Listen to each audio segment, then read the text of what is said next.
He will not have a defence if Alonso can get that near to him. But there, look at that right front bouncing away, and it gives a tremendous vibration through the steering wheel. Everything is so rigidly mounted. But surely, let's see, the first sector, Alonso up 3/10 already behind him, so the gap will be down to 4.6 now.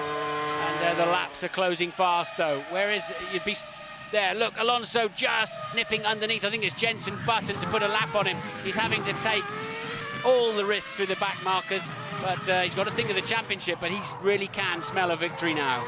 He certainly can. This is absolutely fantastic stuff. The 120,000 people, the official crowd figure, we've 112,000, I beg your pardon, we've just been handed for here today at the Nürburgring. They've come from far and wide. They've been in their camper vans. They've drunk their own way. So it's behind the VAR. Here he is, turning in now to the chicane. At the end of this lap, there will be just 4 laps to go, and the gap was 4.4 seconds. Alonso crosses the... Raikkonen, I beg your pardon, crosses the line. Alonso comes across the line. Just about got enough laps left, hasn't he?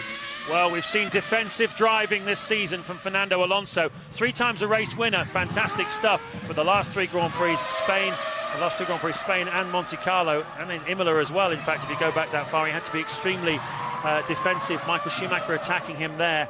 And this time, he's the one on the attack, and it's Raikkonen who's on the defence. There's Ron Dennis, the team boss of McLaren Mercedes. His foot just waggling.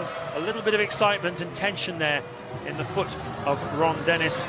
And the sole of that shoe, you probably saw some writing on it. It says, "One small step towards victory." Such a McLaren mentality message there. Ted Kravitz, what can you tell us? Look at this tyre now, Ted. Look at it, the right front of Raikkonen. And even more than that, you can hear it. Standing here in the McLaren garage, you can hear it when he comes across down the straight.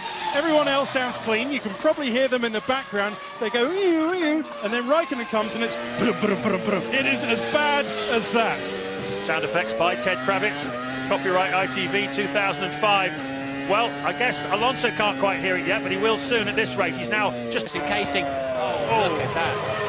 Just hanging on in there still, isn't it? How can he possibly drive this car with the tyre in that condition? I mean, if you're on the roads and a policeman saw that, he'd pull you over, and quite rightly too. This is incredible. The man is driving at an average speed of 128 miles an hour around a racetrack with a tyre that has no place on a racetrack.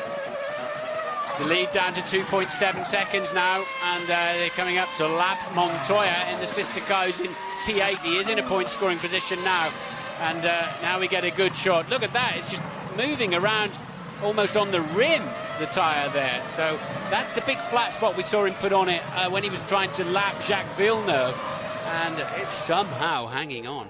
It can't last. It cannot last. Surely it cannot last. If he was to pit now, which would be the non-adventurous thing to do, I suppose, he would probably be able to come out just behind Heidfeld. He'd still be on the podium, but it'd be... I mean, is this unsafe? No, you just got to keep going. If you hit the wall, you hit the wall. There's no chance to stop now. I'm just trying to look at the sectors, and he lost 4/10 in the first sector. He's a second down again on Alonso. Alonso's taken a second out of his lead, and now look how much closer he is. And Alonso with the full braking ability of that Renault.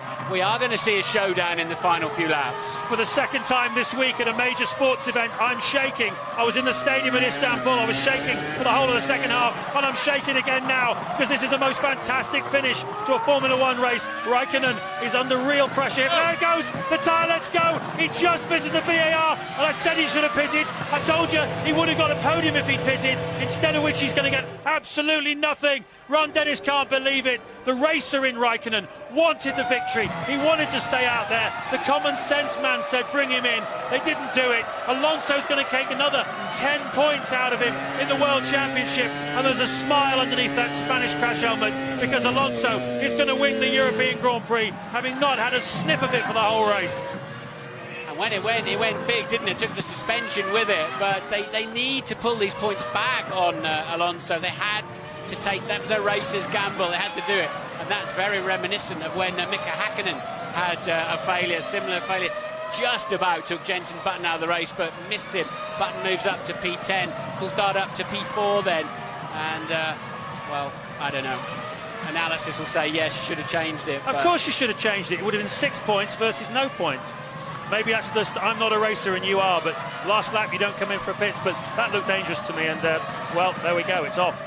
Yeah, The tether's doing a good job to keep it from bouncing across Raikkonen's head, so Alonso leads comfortably then from Heidfeld.